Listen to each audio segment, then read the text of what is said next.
আজকে আমরা রাজমহল মুভির পরের পর্বের সম্পর্কে জানব।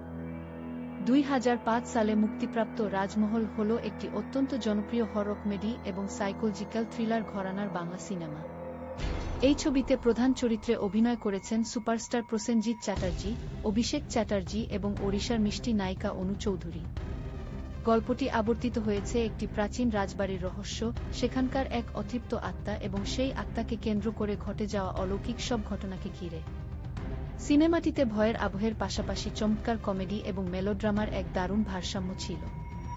ছবিটির গান এবং অনু চৌধুরীর ধ্রুপদী নৃত্যশৈলী দর্শকদের দারুণভাবে মুগ্ধ করেছিল, যা একে তৎকালীন সময়ে বক্স অফিসে একটি অন্যতম সফল ছবি হিসেবে প্রতিষ্ঠা করে।